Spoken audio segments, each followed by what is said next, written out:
Clifford Today Show. Hello, everyone. I I hate this. I hate this. Sorry to everyone who is listening on the podcast right now, but just to let everyone know, I couldn't get my camera to connect to my computer. Um, we are starting this an hour late. We're starting this stream an hour late, and I am frustrated. I could not get my camera to work, and I don't know what happened. I don't know what's going on. So I'm sorry for anyone who is tuning in for the first time to the I'm Clifford Today show. It usually doesn't look like this. I have an ugly backdrop behind me. My actual camera is right here, and I have an actual setup over here. You guys are seeing the part you're not supposed to see. And one of the things that really irks me most and really grinds my gears is when technology isn't working right. And yeah, this is super annoying. But the show must go on. Hopefully I can get this camera to work by the next time I need. It doesn't make sense because little plug-in for my Twitch channel where I have Tuesday night and Thursday night streams. I play Stronghold on there. I do a little bit of gaming on there, so you guys can check it out Tuesday nights and Thursday nights. My camera was working perfectly fine on Thursday, and now it's not. And I don't get it. And the thing is that I use I'm not gonna be. I don't want to get into too much inside baseball, but the camera that I use and the company that makes it, they have this whole webcam utility thing so that people can use their cameras for streaming and for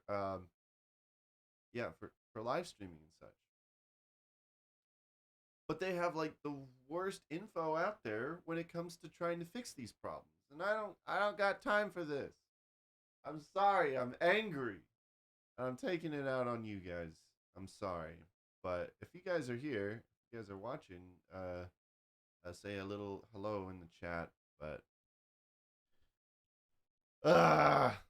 anyways, God is good, right? Okay, so we got a lot to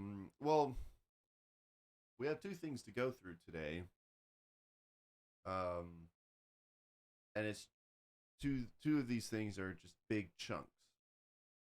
And as you know, like from the title of today's episode, we're going to be talking about As I Lay Dying. It's a Christian metal band. Well, that's up for debate.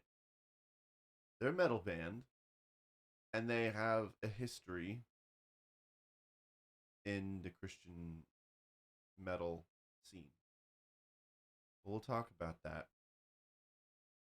There actually was some housekeeping to get to. Now housekeeping is just when I like respond to you guys if you guys had any reviews or comments or whatever. Which, by the way, I'm trying to reach a goal for this show to reach 10 reviews on Apple Podcasts. So if you guys could help me out, that would be really awesome. When I get reviews, I like to read them out on the show and give you guys a shout out. But if I could get 10, that'd be great. I don't know if I'll have like a surprise. I'll think of a surprise for you guys.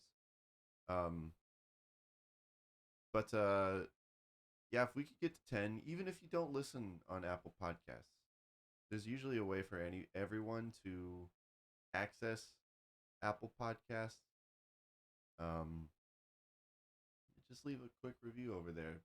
Say something, anything, honestly. It doesn't even have to be a legit review about me.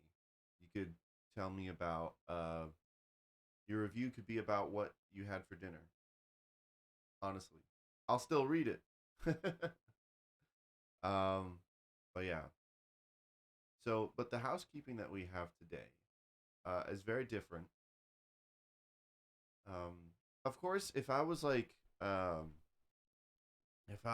bigger YouTuber, I had a bigger audience, and this isn't me complaining. I'm just saying, and I had more comments coming in. I wouldn't be reading off every comment, of course. Maybe I'd find some way to pick out like more interesting ones. But since this channel is a smaller channel, and that's fine. I'm actually very grateful for the amount of subscribers that we got out there. Um, I mean, it's like 250 something. I mean, that's great. I can't imagine like a whole room full of that many people. That's a lot of people paying attention to me.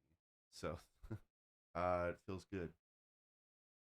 But yeah, but since this is a smaller channel, basically any comment that comes up, I'm going to talk about.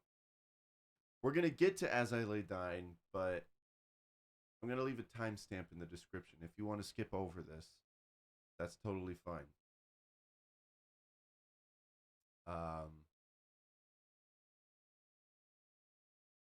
I realized that I was in the wrong chat box. Uh, okay, yeah, we're good. So, a friend of mine, a friend of the channel, had a lot to say about last week's episode. Now, let me move this around so that it's not too much. Actually, this be a better view? Oh, that doesn't work. See, that's what's coming up with my whole camera situation. Um, Also, I just realized that I forgot to hit record. Oh my goodness, this whole yeah, we're on Twitch right now, so I'll just get the video from Twitch. I'm sorry guys, everything is just crazy now. So my friend Henry Pat 21 had a lot to say about last week's episode, and we've actually had interactions before on the show, on not on the show on the channel, and so but the way we've and he's probably watching this episode right now, so when he first commented, he's like, bro, I love you, but you were lazy as furk with the deets. And I was like, wait, do I know you? Have you commented before? But then I remembered that he has that he's messaged me personally, and so I know him by his real name. I was more familiar with his real name than his YouTube name, but I will not dox him. I will not give out his information. So, but yeah. So Henry Pat 21 is very knowledgeable. It seems about the subject matter of not last week's, 2 weeks ago, that episode about the Jesus music, the documentary about Jesus music. Even though technically it's not just about Jesus music. As a lot of people know it from like the 60s and 70s, it's about all the Christian music. So so he did a lot of fact checking for me, and I'm going to address it like a grown up. Because here's the thing, is that this show is a lot more relaxed. Um, the edited videos that I do for the channel are obviously a lot more researched and planned out. um, and fact checked, of course. So I got a hair on this microphone. I can't get it out.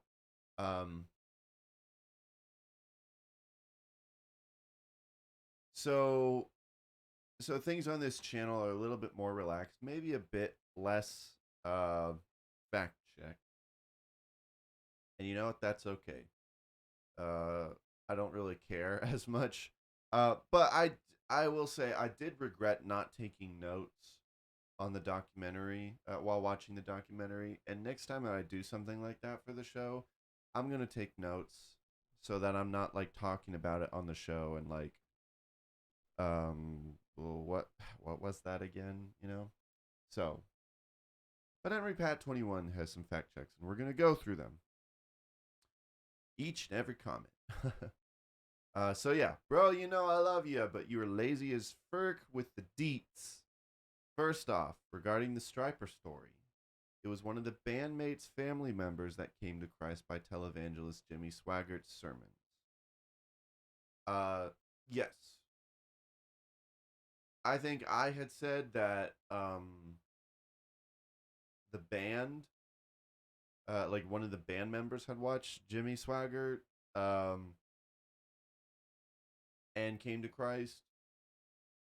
But I think I just skipped over the fact that it was a family member and not one of the band members themselves that came to Christ.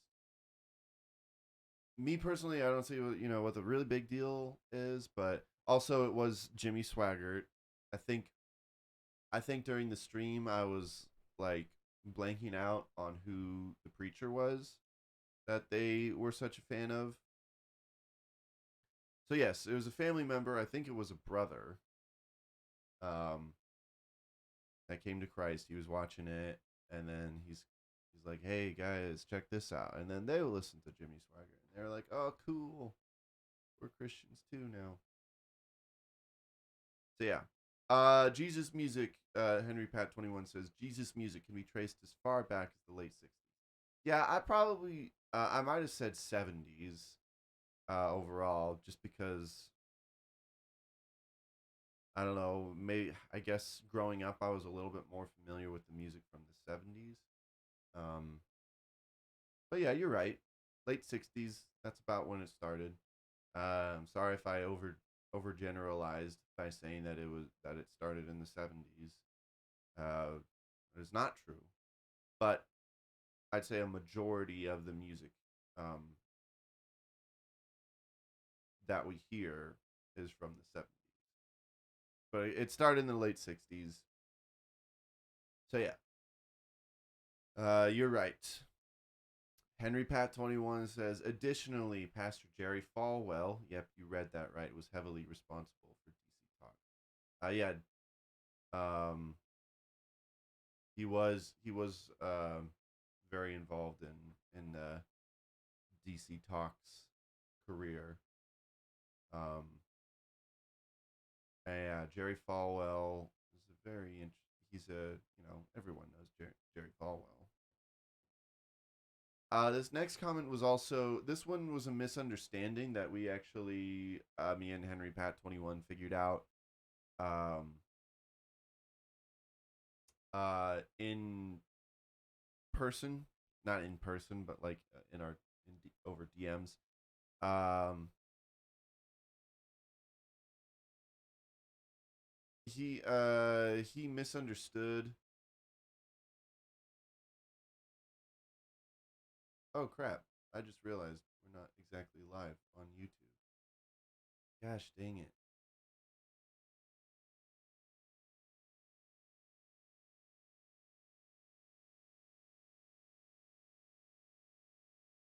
This whole stream, this whole stream.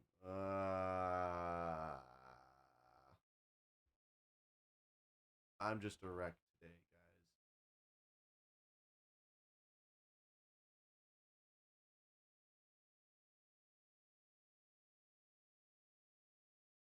Now I don't know whether to restart from the beginning or not. We're only 15 minutes in.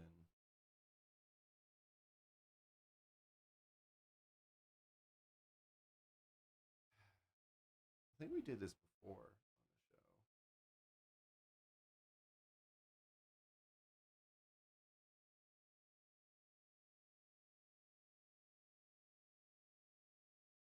Where I was like, I don't know how many minutes into it, and then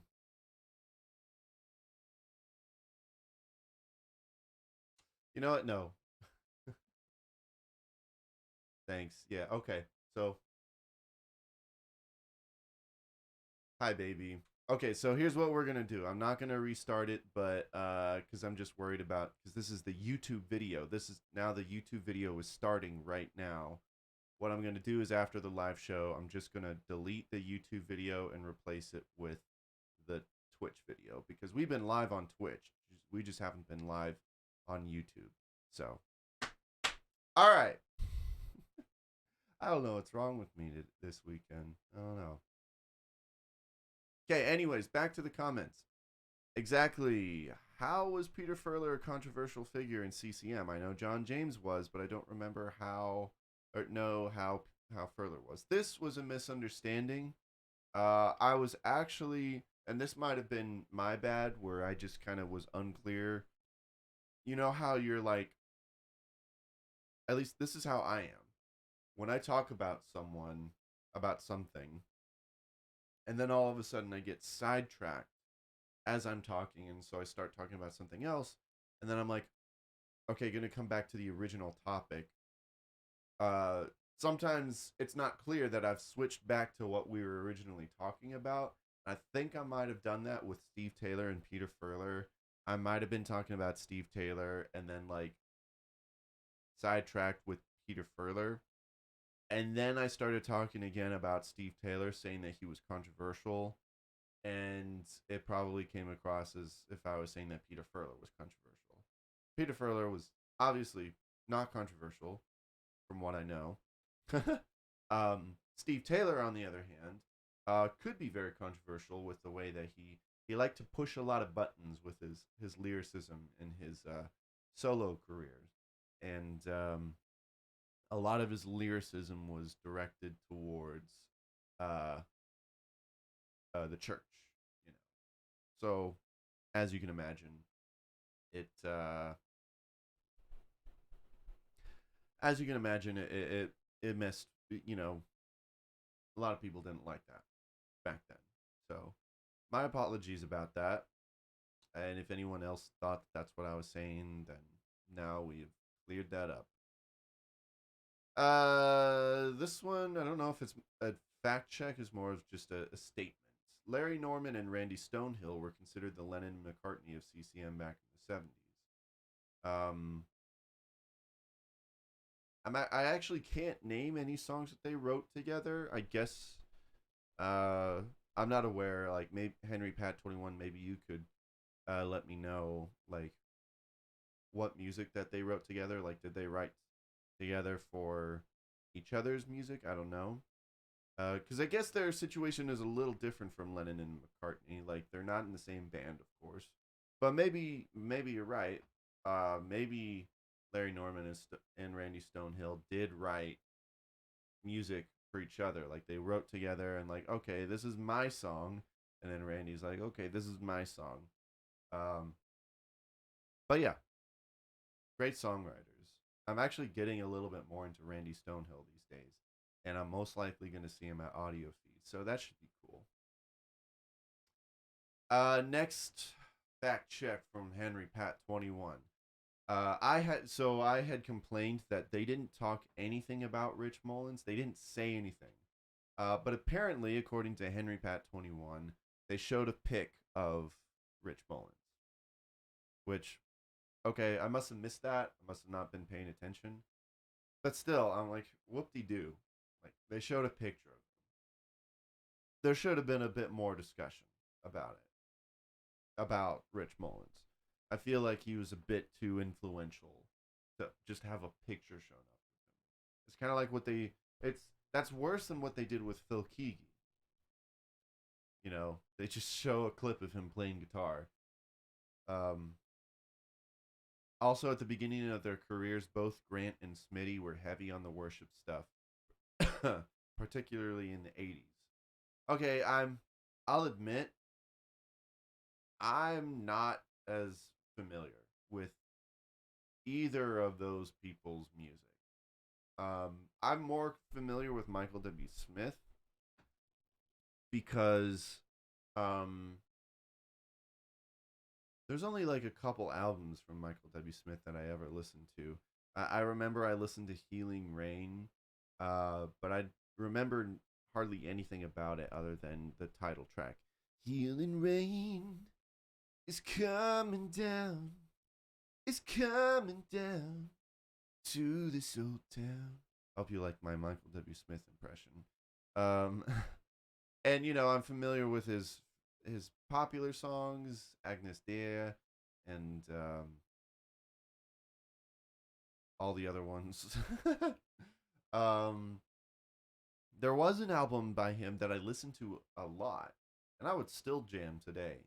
And maybe I could make a video about it sometime. But his Freedom album, his instrumental album, is awesome. It's instrumental, so maybe I don't know. I like to make fun of Michael W. Smith's voice sometimes, his singing voice. But yeah, that's about as much as I know. And Amy Grant, I didn't listen to. I Of course everyone knows Baby Baby. Um, and that's about it. Um, so if they were very heavy, I mean, I don't doubt that they never did worship music back in the 80s, because this is this is what I said in the last episode, was that like Amy Grant and Michael W. Smith were like mostly focused on like pop music before until Michael W. Smith made his worship album, which was a big change in his career. That's what I said. Um, but I think you could say that it was, and maybe I'm wrong, you could say that it was a big change in his career because he hadn't had like an album that's just like worship. Like the album is literally called Worship. So, but I could be wrong on it. And Henry Pat, you obviously know about it more than I do. Um, like the Newsboys, maybe it's kind of similar to the Newsboys. Like before they even came out with their worship albums, their adoration and devotion albums, you know, they still had regular albums that had, worship music sprinkled into it. So maybe that's what you're saying, but I don't know. You can let me know. Uh, Henry Pat 21 also says, if y'all are gonna do we see, yeah, if y'all are gonna do a much more real doc on the Jesus music, then both of y'all have a chalk ton of research, notes, and work to do. I'll support, but y'all obviously absolutely got to do the work, all of it. We're not gonna do it. We're not gonna make a documentary. We were just teasing about it. A more, we were more just teasing about it. I'm not gonna make a documentary about Christian music. I make many documentaries about particular stories within Christian music, and Henry Pat, you know me. I do my research when it comes to those videos. Like I said, I'm a lot more relaxed when it comes to the podcast, and I wish that I had taken notes so that I remembered the things. But yeah, don't take what we were saying seriously.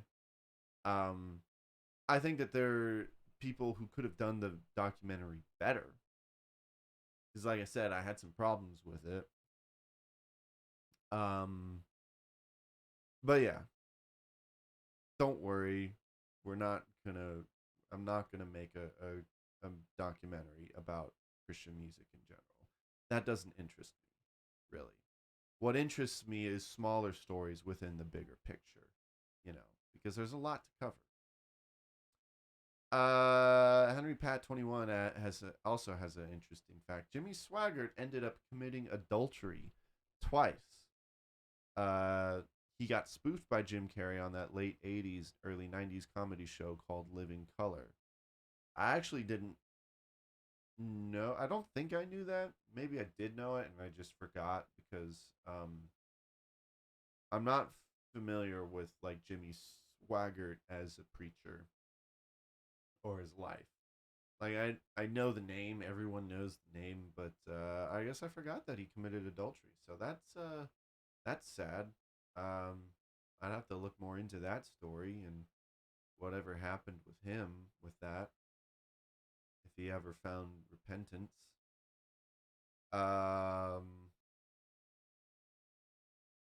the pastor from California that helped merge. See, this was something that I was struggling with to remember. This is another one of those moments where I wish that I had taken notes. The pastor from California that helped merge Jesus music with the Jesus movement was Pastor Chuck Smith of Calvary Chapel in Costa Mesa, California. So thank you, Henry Pat. Um, I had just forgotten, you know. I forgot. Last comment from Henry Pat. One thing I will acknowledge and appreciate that Kirk Franklin acknowledged was when Franklin said, "If I'm a bridge, Andrea Crouch was a city." Uh, now, if you guys listened to or watched the last episode, you'll remember that I had a few complaints about like the certain segment in the documentary where they were talking about racism in the church and in the Christian music industry and such, and how everything, including like a lot of some quotes from Kirk Franklin, was very vague in what they were talking about. And when they weren't vague, it was just things that I didn't agree with. Um, and there were just like a lot of complaints about like how apparently the church didn't really accept black gospel music or black musicians and such. And so I do remember him saying that about Andrea Crouch, Andre Crouch, yeah. Um, because Kirk Franklin was pretty popular, and they described him as they did describe him as like the bridge between like white people and black white Christians and black Christians and the music and such. Apparently, he was the bridge. I also mentioned in the last episode that like I was more familiar with like Bebby and Cece Winans, Anointed, Out of Eden, and other artists. Um, that's what my family was into. But I'm gonna be completely honest. And maybe this is kind of a point to what they were saying in the documentary. I wasn't familiar with Andre Crouch. Andre Crouch. As you can see, I'm struggling to pronounce his name.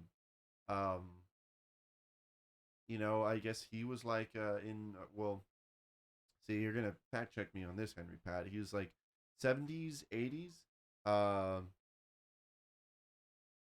and learning about him was actually new to me.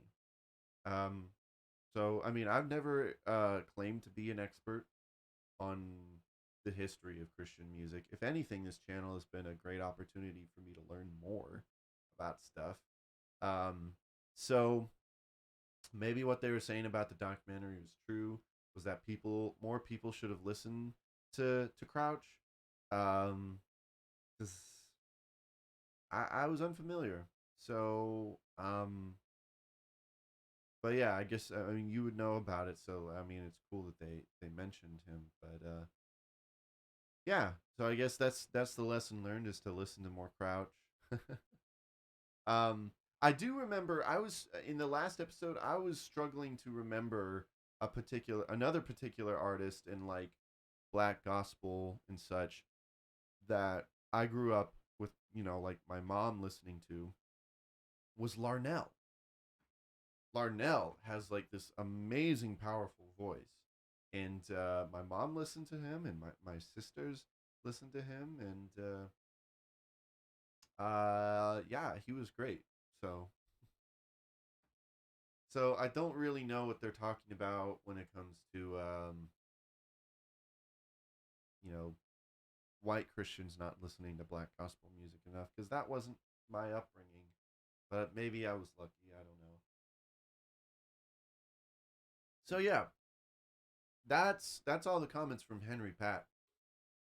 And honestly, I really do value your. There's my ugly mug. See, this is what my show usually looks like. And I have like the album of the week, but I can't even show you guys that. And uh, I cleaned up the desktop so that it's not as dusty anymore. But anyways, um, I really do appreciate the comments, and you guys keep bringing them in. I love the feedback. I wanna hear from you guys. Any questions or comments that you guys may have, um, send them my way. Leave them in the video comments, live chat. I try to address all of any comments that you guys have during the live show.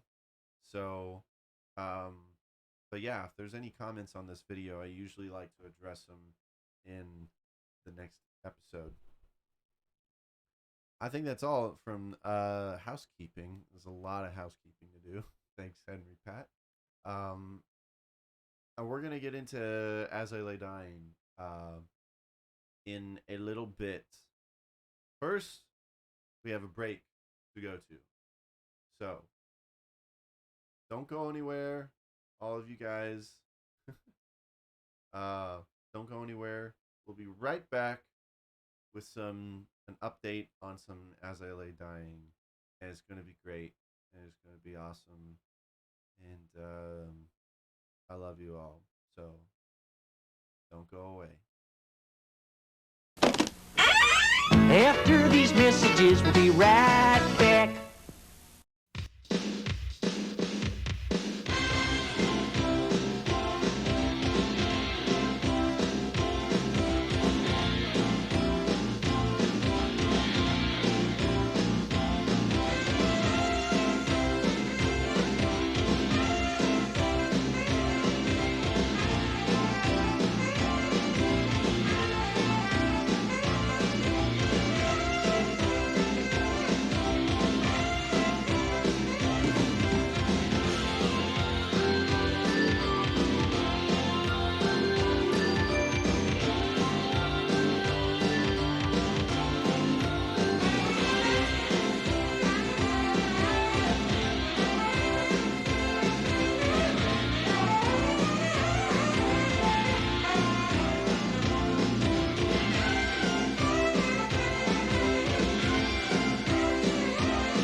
Back.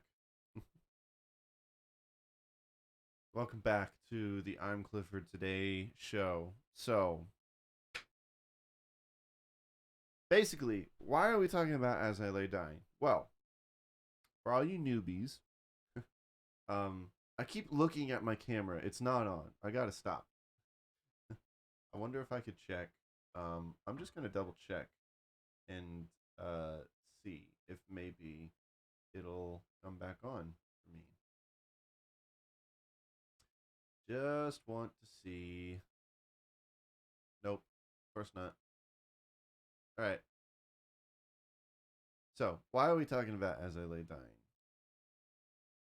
Well, a couple years ago, I did a little documentary series about this metal band As I Lay Dying.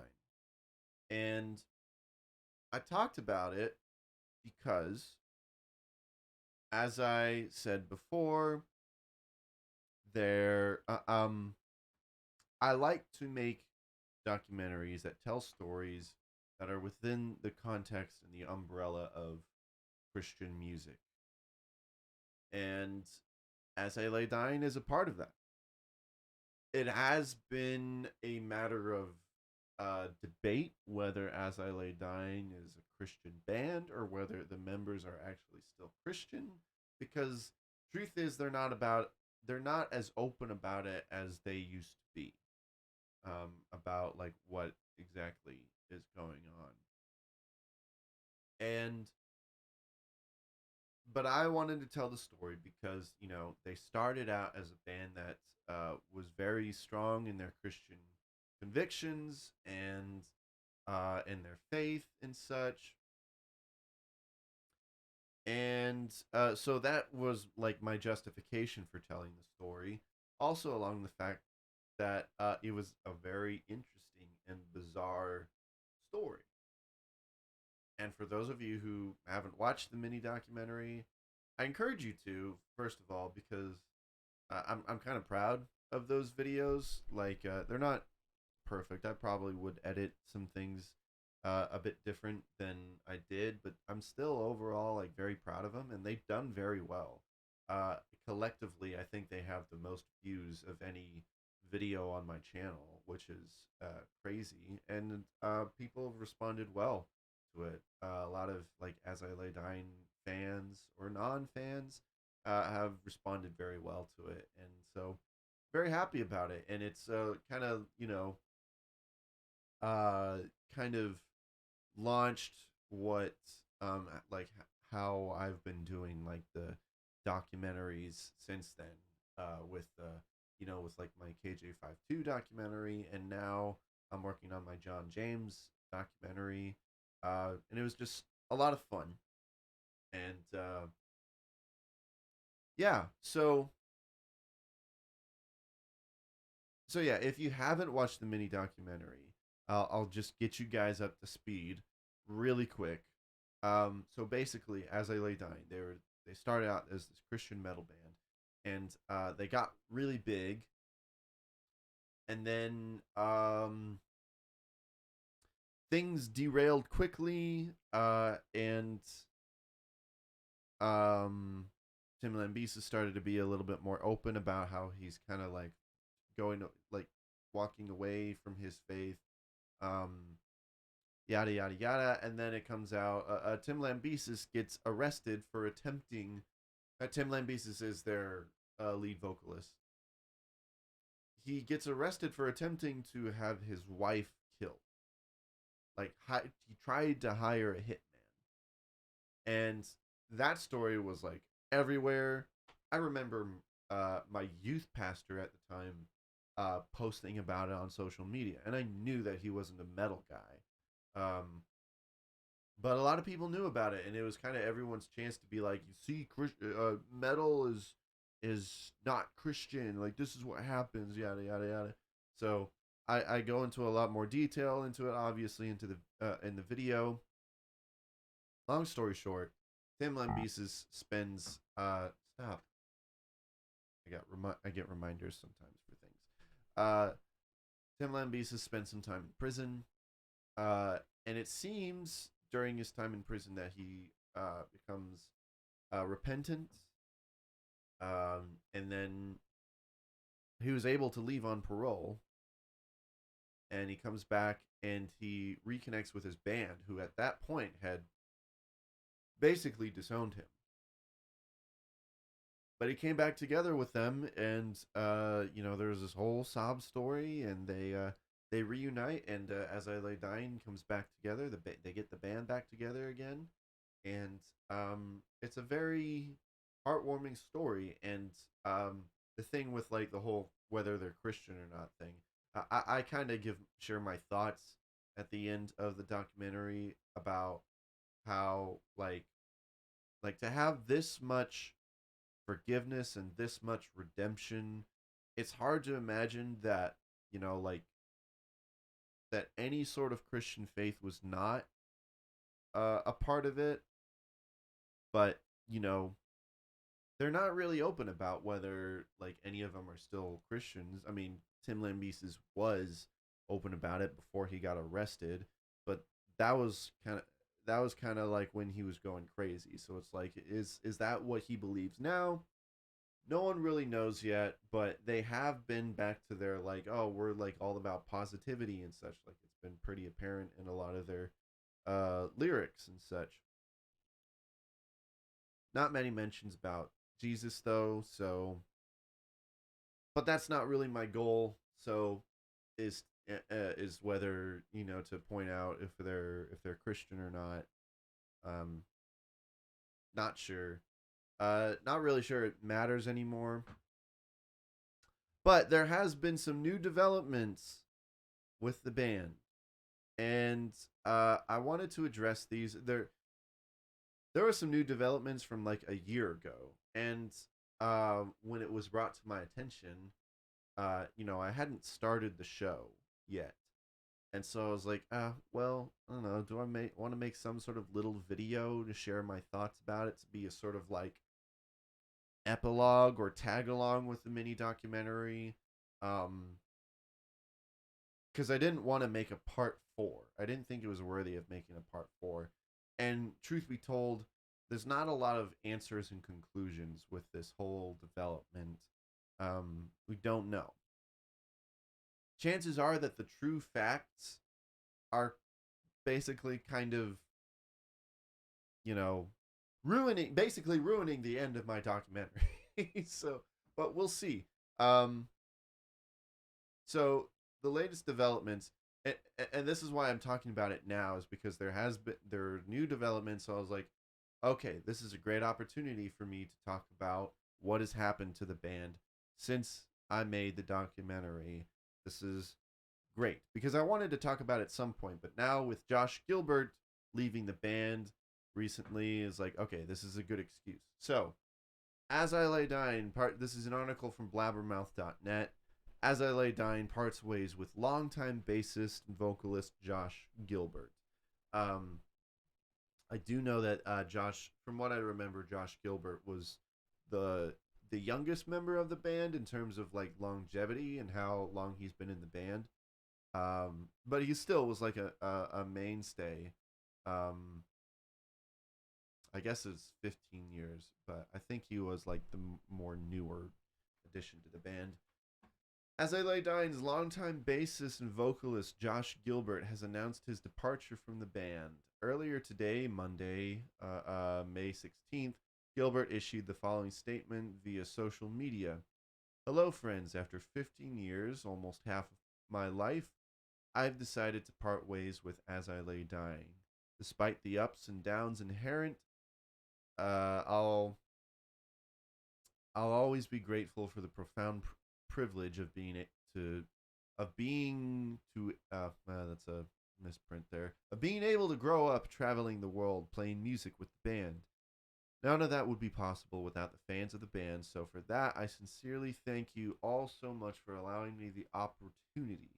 I wish the best for As I Lay Dying moving forward, and I hope to see all of you sooner rather than later. So, doesn't seem to be any drama there. And in a separate statement, the remaining members of As I Lay Dying said, as we have been nearing our first tour back since the beginning of 2020, there have been several developments within As I Lay Dying that we'd like to share with our fans. The past couple of years off from the road with the uncertainty of how or when touring would pick up again has provided time to consider new endeavors in life apart from As I Lay Dying. Josh Gilbert has decided to exit As I Lay Dying to pursue other musical opportunities. Josh has been a strong contributor musically for As I Lay Dying since joining in 2007, so we are grateful for all his contributions and his friendship over the years. We wish him all the best.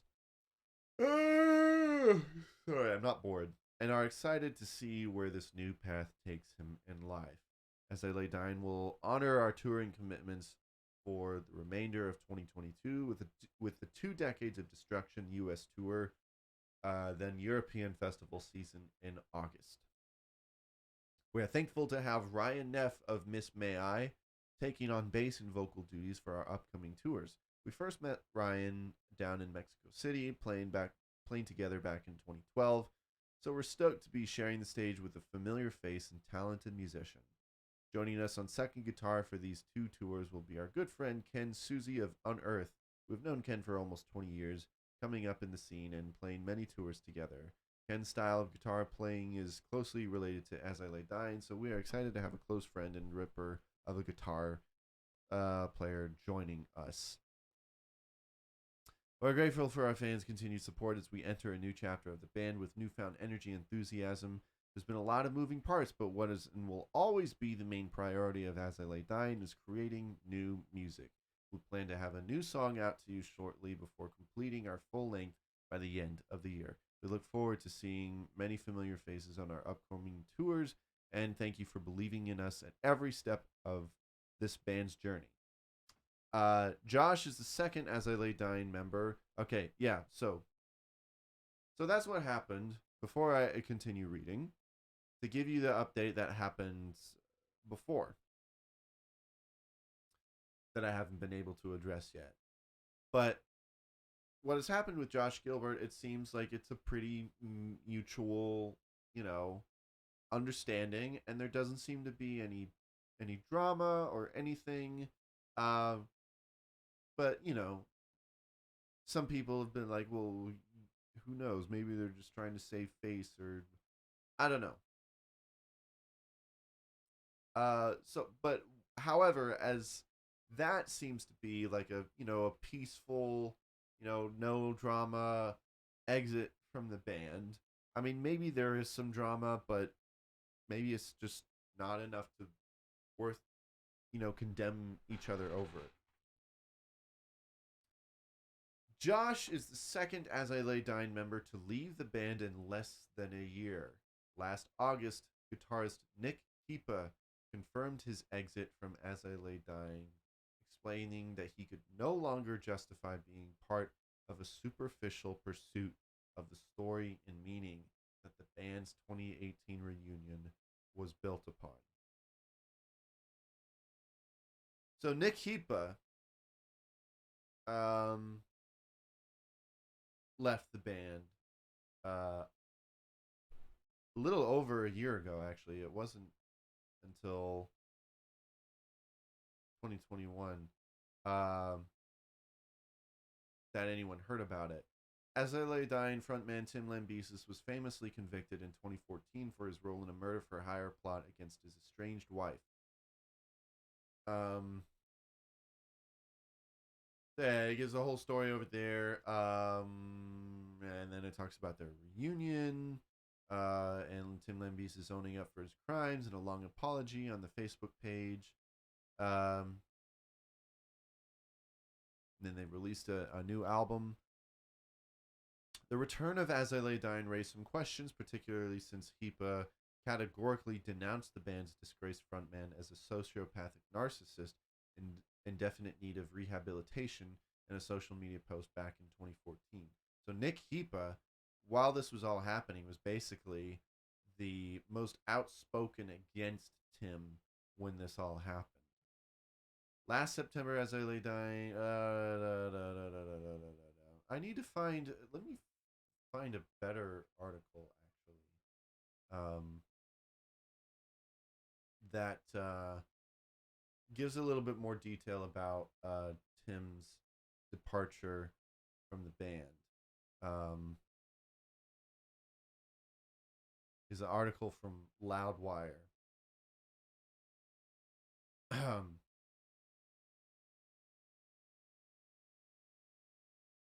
As I Lay Dying shares statement about guitarist Nick Heepa's departure.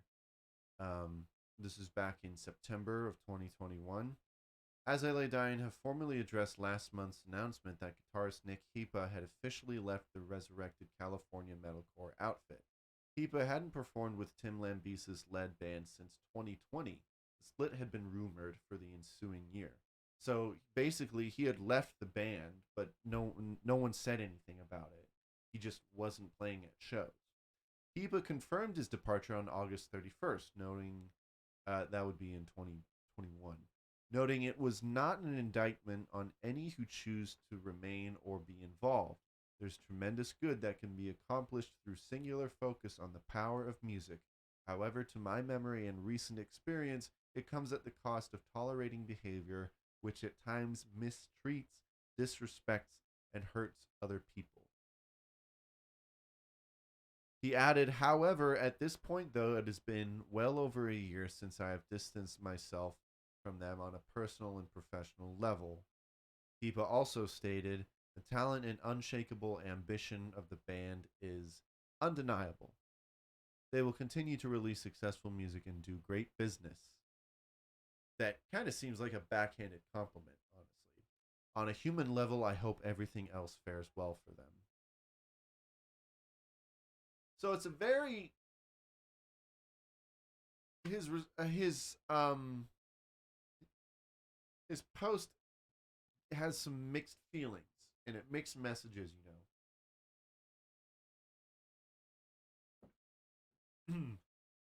like on one hand,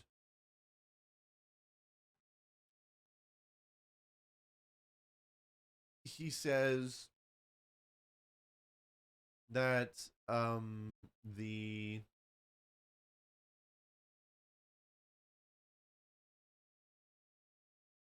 what is going on in the band is has something to do with tolerating behavior which at times mistreats, disrespects, and hurts other people. And he also mentioned something about it like being a superficial foundation for how the band got back together, it seems. So he says all these negative things and how people are getting hurt, mistreated, and disrespected. Maybe he's talking about more of a personal experience. I don't know. But then he says things like, I'm not blaming anyone who are remaining in the band. Um, they're still good that they can accomplish through their music. And that he gives the band compliments for being ambitious and talented, and they're going to continue to be successful, of course, and he wishes them well. So it's like, because I think a lot of people are reading into this and they're like, oh, maybe Tim Lambesis isn't what we thought he was. Maybe he actually is still a psychotic, uh, sociopathic wife killer, basically. But I'm not really seeing that, and I guess I'll get into it as we I'll continue reading the article. As I Lay Dying responded on Monday, September 20th. Quote, we've been laying low for the past 18 plus months, adapting back into normal home life routines as the world tries to navigate itself through the COVID pandemic, the band said. It brings us a lot of excitement seeing live events coming back with many of our peers and friends returning to their life's passion. They continued. Through this downtime, from touring and being creatively active with As I Lay Dying, we found ourselves reflecting on which direction each of us must take individually and collectively as a band. We appreciate all the patience from our fans and close community in regards to an official band statement on the departure of Nick Hiba from As I Lay Dying over a year ago. The remaining members explained that they respect Nick's decision to move on from the band and forging a new path in life. We will certainly look back fondly at the many great memories, experiences, and accomplishments we shared together over the years. We will be nothing but supportive and encouraging to all of Nick's endeavors post As I Lay Dying, and we wish him the absolute best moving forward. Thanks to our fans for understanding, and we will update everyone shortly on more future plans for As I Lay Dying. So, oh yeah, and even Tim Lambesis had his own post on social media. Lambesis, As I Lay Dying's lead vocalist, made his own remarks on the matter on September 10th, saying, Being able to have different opinions or priorities, but to still deeply care for another person's well being, is something that's often lost in our current climate. I just want to say that I truly wish Nick Hipa the best in his next chapter of life, and I'm thankful he wishes me, and as I lay dying, the same. And then the article goes back into art the history. Um, oh, can I view this on Instagram? Can you show the picture that they posted? So with all this, it's like what are we supposed to believe? Like, was this a messy departure? So yeah, this is As I Lay Dying's post when Nick Hipa left. You know, it's a nice picture of the band. They're all smiling. There's Nick Hipa right there. Um, and I think the next one would be Tim Lambesis um, post, and it's like what is going on? Like you could say, you know, maybe As I Lay Dying, uh, and Tim are trying to save face and not look like that. It's a messy breakup or anything. I guess not breakup, but like a messy, you know, parting of ways. Because Nick Hipa's announcement is very mixed with different emotions. Um, so like, what is a fan to think? What are we to think? What is going on? Like, was this a mutual parting, or are they enemies? Are they not speaking to each other? Are they not friends? You know, because on one hand, Nick Hipa seems to have a lot of resentment and bitterness towards the band, and he doesn't agree with what they're doing, whatever it is that he's accusing them of doing. And Tim Lambesis and the rest of the band are like, oh yeah, but we love him, you know, and we hope, you know. And Tim said something about having different opinions and priorities, still care for each other. Like you wonder, like, do you do you care for? It feels like that you guys that it's more of like a it's um what do you call it? That you guys are the only ones who care about Nick. Nick seems to like no, I'm out. So there's a lot of things to consider, and I think what's on everyone's mind, like I mentioned before, is like, well, is it because that Nick is not Nick, but Tim Lambesis is still the same person that he was when he was attempted to have his wife murdered? Have things really changed? And here's what I think: if that were the case, if it seemed that Tim was still the same person as he was, and he was still crazy, and he still hated his wife, I don't know. I feel like that we would get a bit more than what we have now. I think there would be even a lot more drama than we have now. Because here's the thing: when you're in a band, uh, you can have different opinions. You can have uh, different views of what you want the band to be, and sometimes that's okay. Sometimes people just disagree, and that doesn't mean that the other person has to be a wife killer. And sometimes it can even seem a little bit more dramatic than it actually is, because you can get frustrated with your band members. You can get frustrated at the um the route that your band is going, but that doesn't mean that you're like this guy needs to be put in prison. And that's what it seems to be. um I feel like that if it was as big of a deal as a lot of people are imagining that it might be, I feel like we'd be getting a lot more from Nick Hepa. I think he would be saying a lot more. If it was the fact that Tim Lambesis was still the same wife killer that he was, I don't think that Nick would have said as much nice things that as he said in his post.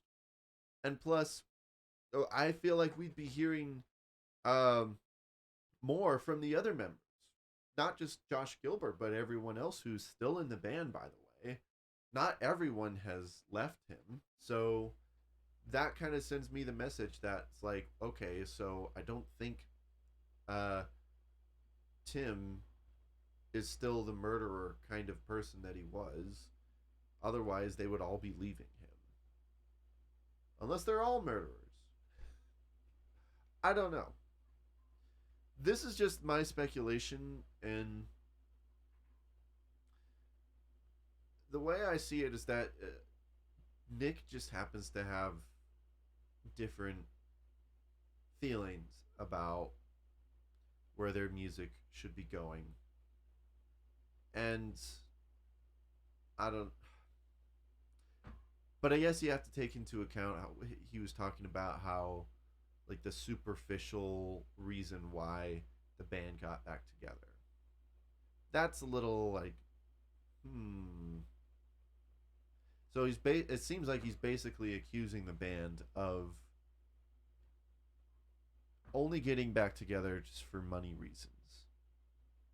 And he's also not condemning the people who are still in the band. So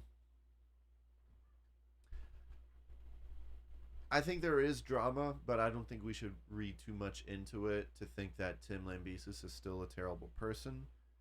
I don't think that this necessarily ruins the happy ending that we had, at least that I had in my video series.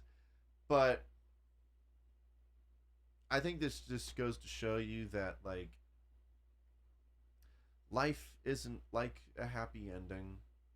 We don't have we don't always have satisfying climaxes to stories. There's, of course, the story was going to go on after the band got back together, and things were going to happen, and that's just it. That's what happens. Life goes on. People have disagreements, and um, it doesn't always have to be any more than that. Now, I may be wrong. Maybe more people are going to leave the band. Maybe As I Lay Dying is going to come out with an announcement and saying that they were breaking up. That's when you could. That's when that happens. We can probably be like, okay, maybe, yeah, maybe there's more to the story than we know. But that's the thing. We don't know. But I just wanted to talk about this since I made the video series and I had people commenting on the videos being like, I like these videos, but I don't know how to feel anymore with all the recent news with first with Nick Hepa leaving, now with Josh Gilbert leaving. So I guess time will only tell. I don't think that I'm gonna keep making updates about this. Um, I think this is the only thing that I'm gonna say, unless the band breaks up and then we hear news that, like, yeah, Tim Lambesis is a horrible person. Then maybe, but, like, I'm not gonna make another video the next time someone leaves the band. But we'll see. I guess never say never. If you guys have any comments or questions about this whole thing, just let me know. If you're watching in the live chat, feel free to speak up. But I think that's about it for the As I Lay Dying saga. It's been really interesting because the thing is, I'm going to be completely honest. I'm not coming at this as an As I Lay Dying fan. I'm not really into their music.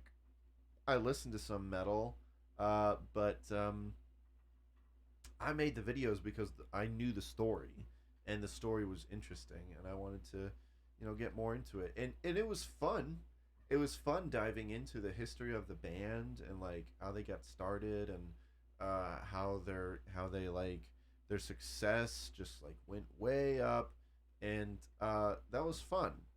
Um, Still, and I got to know the band in a very um more personal way, going into their history and behind the scenes. And I think I said it in the video too that it all became like really heartbreaking when the things like actually happened. It's like because I got to know them as people, sort of as like, well, I guess as characters, and so like when everything bad was going on, I felt bad because I knew them. I felt like I knew them a bit deeper than I had before. So that's my connection with As I Lay Dying. I don't, but I still don't really listen to their music, and I haven't since making the documentary. I haven't really been interested to really listen to it. It's just not my thing, and so I don't have as much of a connection to it as like actual As I Lay Dying fans. I'm more coming at this story as like sort of a as a like sort of a journalist, you know. But but these are people that I have gotten to know, and so I care in a way, and I want things to be okay, and I want them to come back together and like just be you know a whole family. Um, but time will only tell. We shall see. As I Lay Dying, yeah, I think that's about it for As I Lay Dying. Let me know you guys' thoughts about the whole situation. Um, and love to talk about it. Let's see. What else is there? So, that was the main topic for today. Um, Music review. Let's do a quick music review. Um,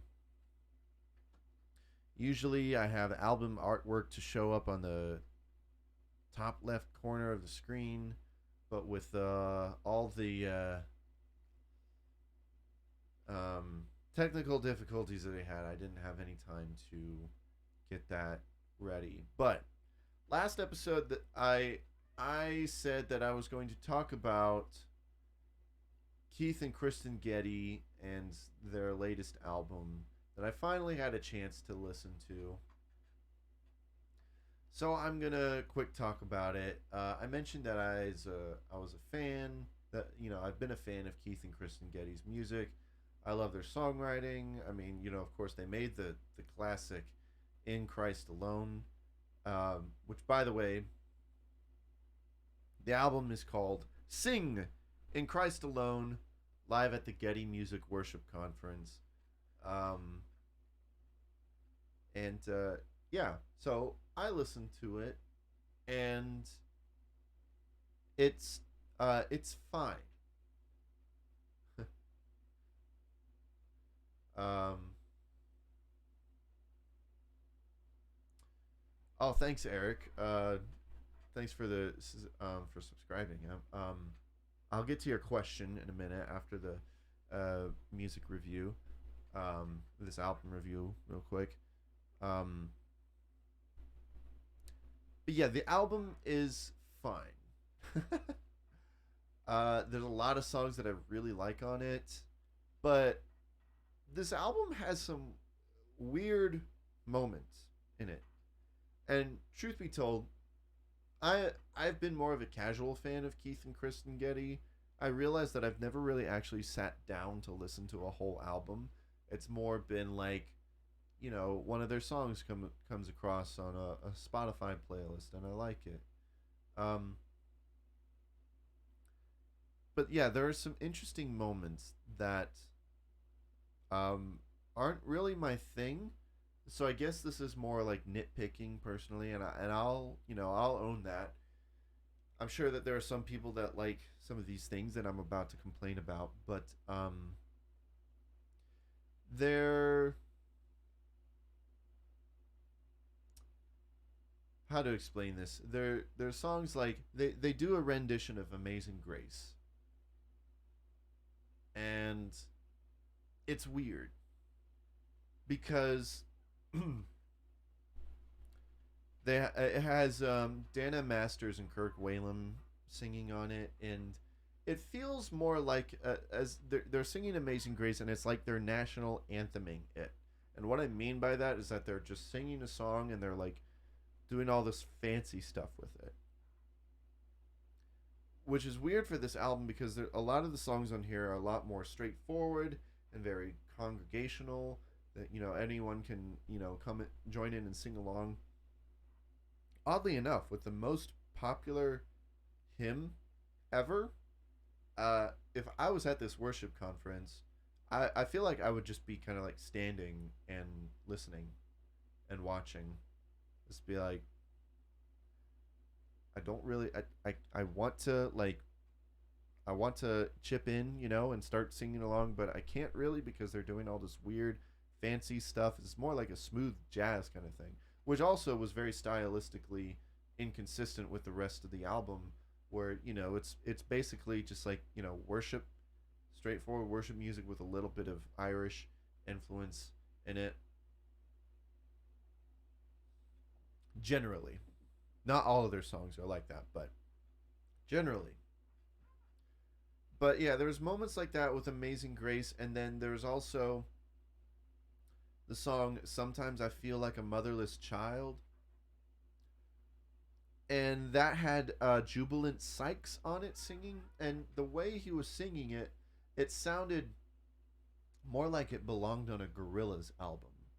And if you're a Gorillaz fan, you would probably know. Sometimes on Gorillaz, they have moments in the album where it's like a more. Sorry, my tummy's growling because I'm hungry.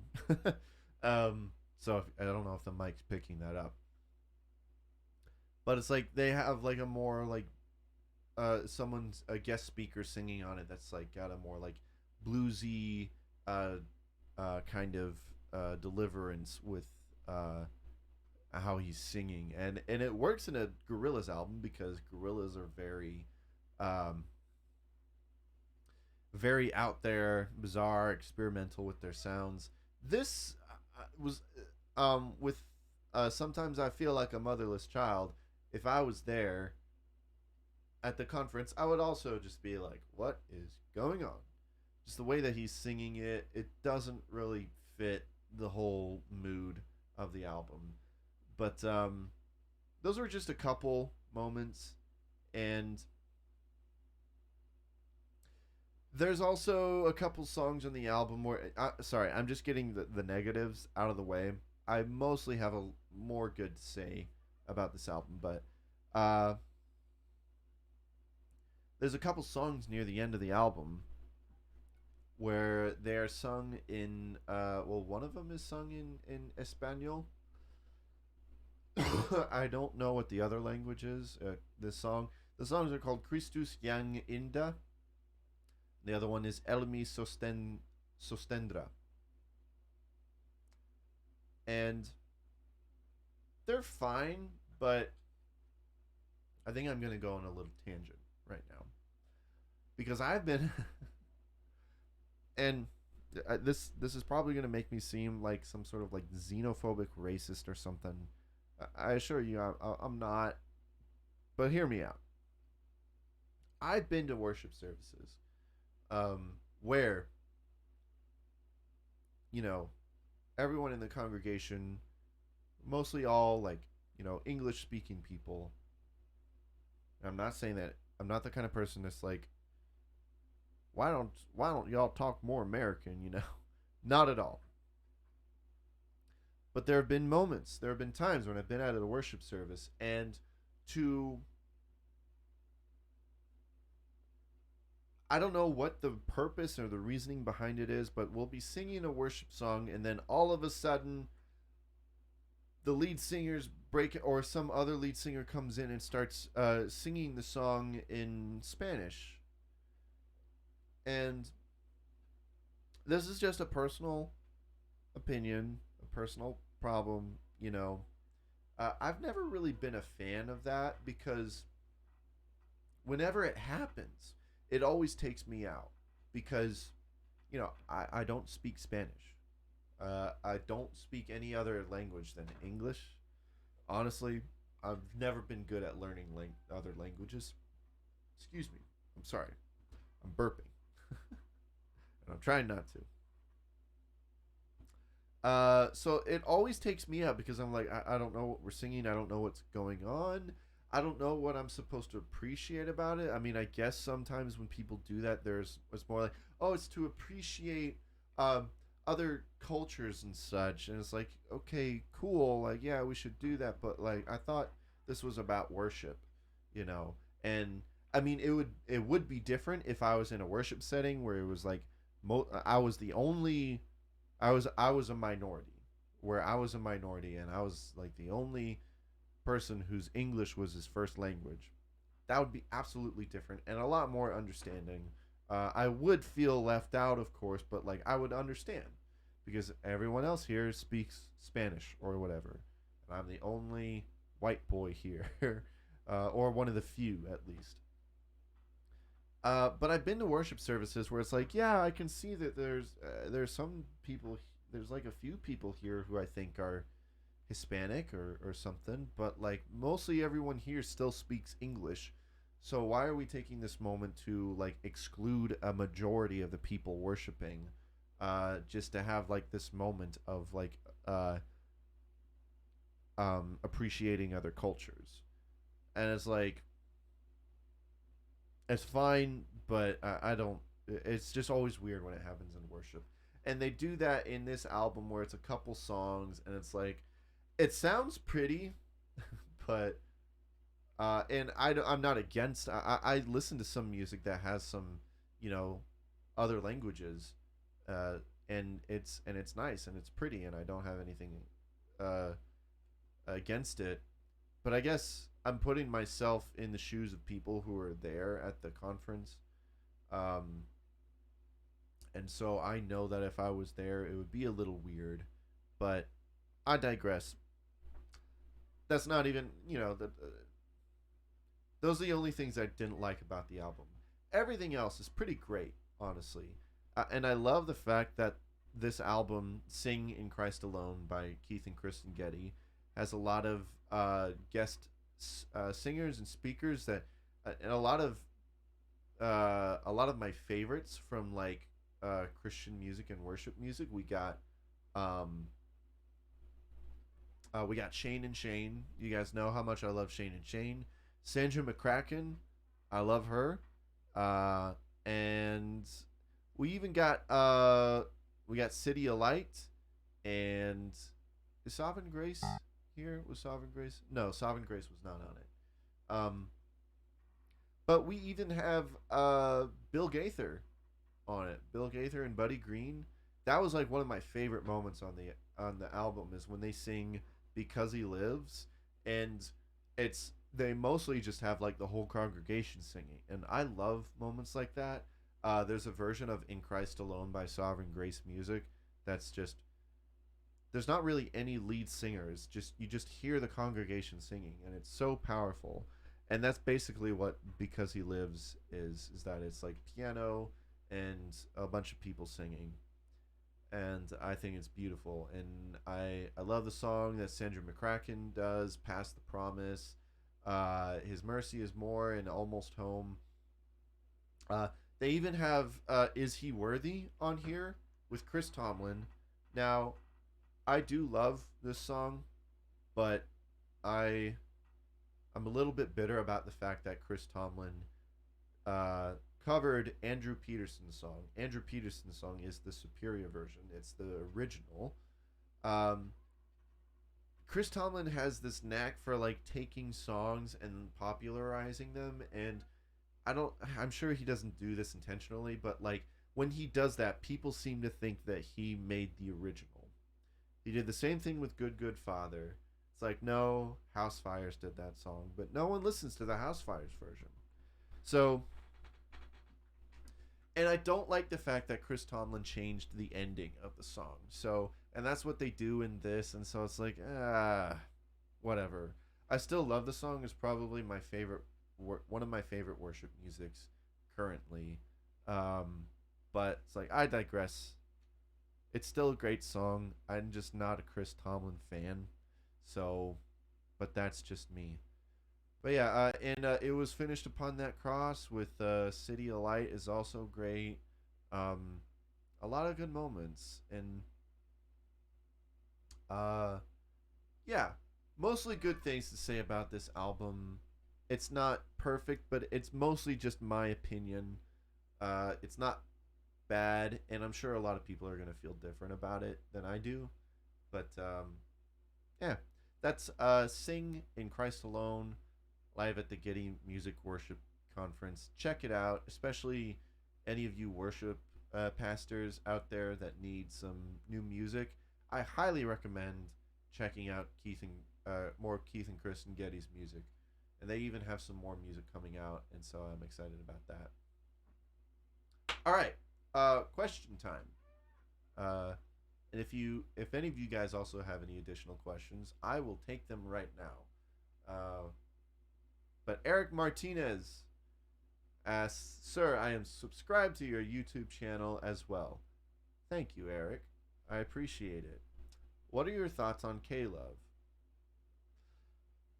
Well, um, to be honest, I don't really listen to Christian radio anymore. I guess K-Love has become like more of a bigger company now. Like they're producing films now. I mean, they produced the Jesus music, which is one of the problems that I had with the Jesus music documentary is that you see right from the beginning that or I actually I forget. But you see that K Love produced it and it's like, "Oh, that's why at the end of the documentary it's so positive about worship music and not uh, critical of that at all." It's because worship music is K Love's bread and butter and mostly all of Christian radio's bread and butter. That's what's making the music today. And I guess my thoughts on K Love, my issues with K Love, is basically a lot of the same issues with that I have with contemporary Christian music today in general. Is that K Love and all the other, um, mostly all the other Christian music radios stations over here in Illinois, well in Bloomington Normal, we have WCIC, which is part of Family Friendly Radio. All these radio, K Love, Family Friendly, they're all guilty of the same thing, and that's the main problems with contemporary Christian music is that it's all a lot of it is all just worship music or like watered down like adult contemporary kind of stuff. Like Christian radio is just not um Christian radio isn't risky anymore. All you hear is like all the safe, watered down kind of music. You just hear "Mercy Me" and like all the popular worship songs. You don't hear any like um, I don't know. You don't hear any rock anymore on Christian radio. You don't hear any uh, like indie music or anything, and that's a big problem. Is that Christian radio isn't playing these really great independent artists that have gotten more popular in the underground, like Josh Garrels, John Mark McMillan, and John Van Dusen, Uh, any others, even people like Sandra McCracken don't really make it on Christian radio, and uh, I think that's a problem. And but uh, people speculate that the big reason why it is because they have a target audience, and their target audience is like, you know, moms and such. Um, and moms don't want to listen to rock music. You make a good point. Thanks, Eric. I mean, I feel like what I'm saying has been what a lot of people have been complaining about for a long time, and that's why Christian radio has kind of lost its relevance because people my age don't want to listen to it. I mean, maybe some. I know there's some, but like I guess guys my age don't usually like to listen to music like that. And I want to preface like if there are people out there that do love this kind of music, I'm not trying to make you feel bad, and that's totally fine. If you like it, that's totally cool. I'm not the kind of person to be like all Christian music bad, and like it is objectively bad. Like no, there's some good to find, and that's why I did like the I haven't done one. I never did one for 2021, but like the best pop songs of Christian music. Um, I try to like pick out the good stuff that actually made it out in the charts. So it's not all bad, but yeah, it's my main problem with Christian radio is that it's too safe. It's not risky like it used to be. That's why like a lot of people think that like the 90s era Christian music was the best because um there was so much diversity. Like 1 minute you'd be hearing Newsboys rock out, and I'm talking about old school Newsboys, and then the next minute you'd hear like some Jars of Clay or something more folky and independent. But you could also hear like Stephen Curtis Chapman or something. There was so much diversity, and we don't get that anymore. But I guess you could say that about secular radio as well. It's just all about money. It's all about the numbers, and so that's what drives the kind of music that they play. That's why 90% of it seems to be worship music, because that's what people like, apparently. And it's not even the good kind of worship music. They play elevation music and Hillsong and Bethel, a lot of which is just emotionalism based music, and some of it is maybe theologically incorrect. So it's not even the good kind of worship music like Keith and Kristen Getty or Shane and Shane or City of Light, Sovereign Grace music. So it's sad, but that's why I don't listen to Christian radio. There's like independent internet radios that you can listen to. The one that comes to mind is Radio U, and they play a lot of the cool Christian music. So you guys can check that out. But yeah, I hope that answers your question, Eric. Thanks so much for the question. And yeah, I think that may be it. I think that will be an episode. Again, I apologize everyone for the quality of this episode. Um, my show doesn't usually look like this. It doesn't have this clamor in the back here, this whole mess. And I usually have a better camera setup, but it just wasn't working today.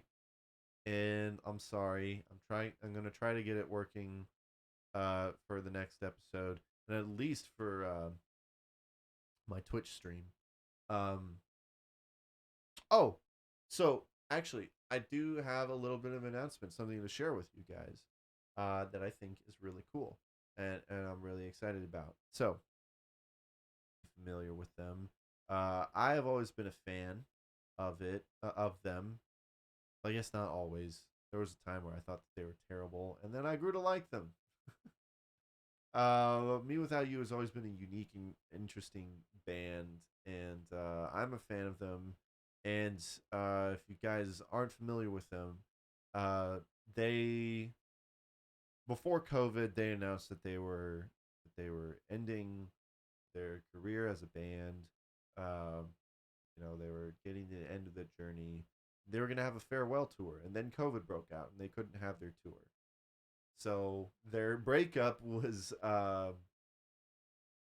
it was postponed, and then you know COVID is pretty much you know gone for the most part. It's not as big of a deal as it used to be. So they've been on tour again to have their farewell tour, and now Outcast Tapes, which is a DIY uh, company that makes cassette tapes for bands and artists.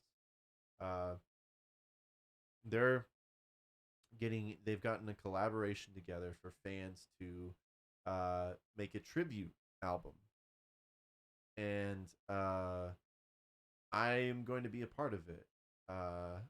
My music project Sherwood Forest is making a song for this album. We're covering a song. Uh, we're cover well I'm covering All Circles by Me Without You, and I've already gotten started on it, and I'm really excited about it. So it's gonna be on that album, and um, I think I think the album is coming out in it's either July or August, but I'll definitely be keeping you guys updated on that. The proceeds for the it's gonna be on cassette. I think it's gonna be on vinyl as well. I'm not sure, but it's gonna be on Bandcamp as well for digital purchase. Um, so it doesn't matter if you have a tape player or a vinyl or a record player, you'll still be able to listen to it. And all the proceeds for the album are going to Kids for Peace. So, but yeah, a lot of Me Without You fans will be checking it out. So I'm really excited about that. Be a good opportunity. Also, my friend Mitchell, who you guys may know, he's been on the channel before. He's been on my videos, and I do the Podwood Forecast podcast with him. His music project, Old Friend Fox, is also going to be doing a song. We'll be doing Aubergine, and really excited about that. It's going to be fun. He may even help me out on my song. So yeah, I'm gonna be updating you guys on that. I may, because I can't distribute my single, but if I can, I may like put up a video on this channel for you guys to listen to the song. Um, so yeah, um, more about that, more about the Me Without You cover, and it should be cool. So, yeah, I think that's going to do it for today's episode. Um, I'm working on the next video. I mentioned before that I'm doing the John James mini documentary. I'm going through footage of it, and I mean, the Me Without You cover is taking up my time currently, but that's what I'm working on right now. So I'm really excited to tell this story. Just kind of going through all the footage that I've gotten of it and putting the story together. So it's in the early stages right now, but I'm really excited about it, and I'm excited for I don't know when it comes out. Who knows when that's gonna be? But yeah. This has been the I'm Clifford Today show. We're gonna call it an episode today. Be sure to like and subscribe if you're watching on YouTube. Appreciate that. Give me a follow on Twitch as well, twitch.tv/I'm Clifford Today. You can check out my Tuesday and Thursday Stronghold streams that I do.